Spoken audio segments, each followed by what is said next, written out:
Now to the latest on a developing story out of Howard County. Dozens of people became sick with reported food poisoning at a seafood distributor.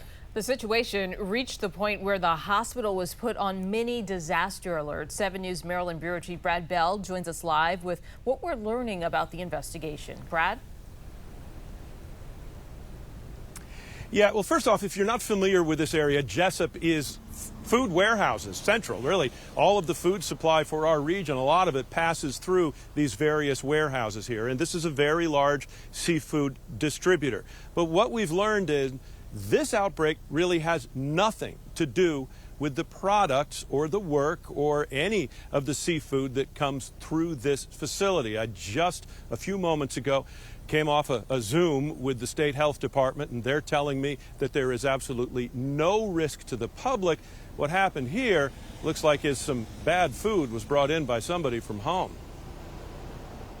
It happened around 3 p.m. yesterday. Employees at the big NAFCO seafood warehouse falling ill one by one and then in bunches. So bad and affecting so many people, managers calling 911. The Howard County Fire Department arriving on scene, realizing they needed help, calling in support from surrounding counties to evaluate and transport 46 people in all for food poisoning caused, it is now believed, by an employee who at home cooked up a big batch of a noodle dish containing pork and chicken, then sold it to fellow workers for lunch, and 3 hours later, those horrible symptoms of food poisoning appearing and spreading. The owners of NAFCO today stressing that the outbreak did not involve any products that they handle or sell to restaurants and retailers. The Howard County Health Department confirming that claim. Dr. Boris Lushniak is dean of the University of Maryland School of Public Health. He says it seems a classic case of food poisoning.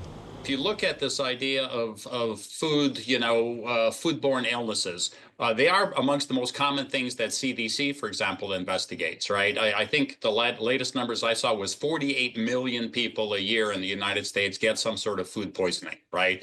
We call it poisoning, but in essence, it's usually viruses, bacteria, sometimes parasites that's in food. We ingest it and obviously causes, the symptoms of food poisoning. And so, again, part of the update we just got from the state is that most, if not all, of the people who were impacted here yesterday have been released from the hospital. State Health Department telling me that when it's one of these things that comes on so quickly, it also generally leaves very quickly and people recover. So we're still working this story. We're going to be back at 5 with more, and you're going to hear what the State Health Department has to say now about their investigation of this case. And again, they are stressing no risk to public health outside of what happened during that lunch break yesterday. In Jessup, Brad Bell, 7 News. Well, that is good to hear. Brad, thank you. And 7 News continues to follow the latest developments over that deadly listeria outbreak that started at a Boar's Head plant in Virginia. The CDC reports at least 10 deaths from that outbreak, including one in Virginia. The Jarrett-based plant was closed last month. Now the USDA is looking into whether federal investigators and Virginia state inspectors responded appropriately to dozens of reports of problems at the factory leading up to the outbreak. This includes mold, insects, and fat residue on walls and equipment. Symptoms from food poisoning can vary depending on what caused the illness, and they may begin within a few hours or even a few weeks.